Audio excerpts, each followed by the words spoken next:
ஷாலு, புது போனை பாத்தியா? ஆரம்பிச்சிட்டிங்களா? நீங்க வச்சிருக்க மொபைல் வாங்கி 6 மாசம் கூட ஆகலையே.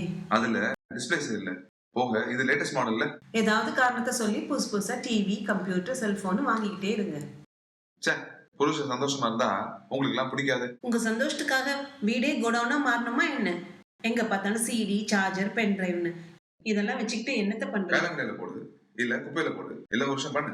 வர போகிக்கு எல்லாத்தையும் போட்டு எரிச்சு வாங்க uncle. என்னம்மா அதுக்குள்ள போகி பொங்கல் டிஸ்கஷனு? நீங்களே பாருங்க அங்கிள். எப்ப பாரு லேட்டஸ்டா வாங்குறேன்னு அப்டேட் பண்றேன்னு சொல்லி புதுசு புதுசா கம்ப்யூட்டர், செல்போன் வாங்கிக்கிட்டே இருக்காங்க. இந்த பழசெல்லாம் என்ன பண்றதுன்னு கேட்டாச்சுன்னா தூக்கி குப்பையில போடு இல்ல போகியில எரிச்சிருன்றாரு. இப்போ டெக்னாலஜி ரொம்ப வேகமாக வளர்ந்துருச்சு. இதனால உலகம் பூரா மாசத்துக்கு 5 கோடி செல்போன் விற்கிது.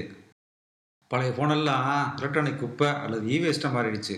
செல்ஃபோன் மட்டும் இல்லை, ரிப்பேர் ஆன பழைய TV, computer, laptop, DVD player, video கன்சோல்னு இப்படி எல்லாமே வேஸ்ட்டாக மாறிடுது.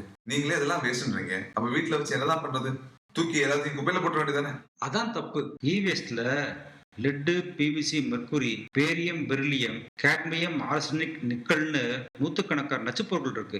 இதையெல்லாம் குப்பையில போட்டாலோ இல்லை தீயில வச்சு எரிச்சாலோ உண்டாகிற டாக்ஸிக் ப்ராடக்ட்ஸ் இருக்கு.